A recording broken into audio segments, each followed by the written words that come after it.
Hi, everybody. I'm May Adrales, Artistic Director of the Lark, and this is... Rajiv Joseph, playwright, Lark board member.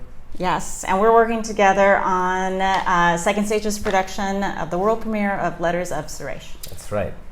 That's right. So I'm here to talk to you a little bit about your process. What inspired you to write Letters of Suresh? I wrote a play about 12 years ago called Animals Out of Paper. I developed it through the Lark, and it was at the McGinn-Kazal Theater with Second Stage in the summer of 2008.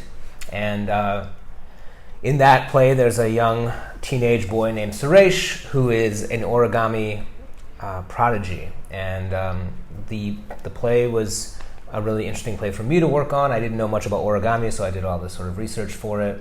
And years later, I started thinking about the character of Suresh.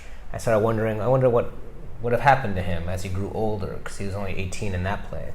So this play sort of meets up with him 10 years later, and we see sort of where his life has taken him.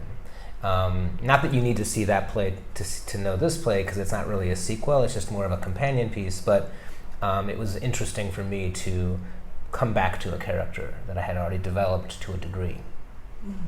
And tell me about the writing and development process for this piece. You actually went to Nagasaki to do some research. Yeah. I went to Nagasaki in the summer of 2017 because in part part of this play takes place there, and there's a scene in Animals Out of Paper that takes place in Nagasaki, and that's where the seeds of this play grew.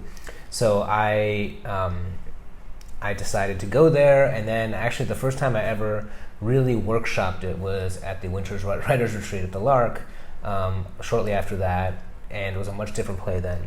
And I've been kind of working on it since then. That's great. How has the Lark helped inform the play? The way the Lark sort of always does is by providing space and opportunity to experiment. And so the first few drafts of this play, it was an entirely different play than it is now, with many different characters than it has now, and in a different format and structure. And I was able to hear those pages, determine that they were bad, and start again. And so that was really important. The form for this play is so unique. It's in the form of letters. Can you talk about how you arrived at that and what that's taught you? So there were these letters that this woman finds in Nagasaki when she goes to her great uncle's funeral, and they're all from a mysterious man named Suresh. And in the original version of the play, the only part that I liked, and this is again what I learned from the Winter's Writers Retreat at the Lark, we did a whole reading of a bunch of scenes I wrote, and the only scene that resonated with me was a scene that was in this format of a sort of monologue that was actually the letters that had been found, that he had written this man. And Chris Burney, who used to be the Associate Artistic Director here at Second Stage, and as an old friend of both of ours, is sort of one of these playwright whisperers, dramaturgs, who has always been very useful to me. And he pointed out to me, he just said, well, what do you like about what you've written? And I said, I like the letters. He's like, then just write letters. And I was like, oh, that's so simple. So it wasn't so simple, but that's what led to the format of this play. Yeah. And it was set actually to premiere in 2020, the fall of 2020. Fall of 2020, yes. And we will open for performances September 13th as our first preview. And a lot has happened in this year and a half. Yeah, a lot has. Has the play changed and evolved since then? You tell me. Yes. I mean, I did a lot of rewriting of it over the pandemic, and I don't know how anybody else, other writers have dealt with this, but I had this play and actually another play that had been postponed because of the pandemic, and as frustrating as it was in the moment and frightening, just to be living through that, the dirty little secret for me is that I got more time to work on these plays, time that turned out to be essential.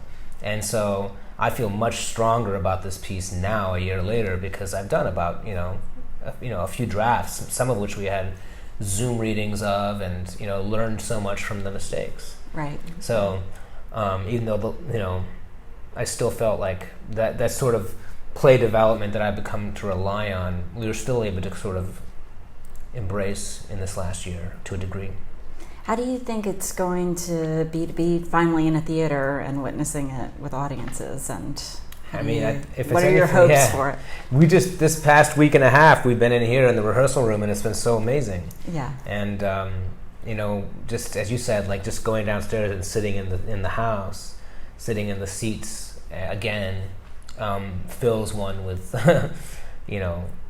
happiness that we're there again, nostalgia for when we were doing this on a normal basis. Can't wait. And I think that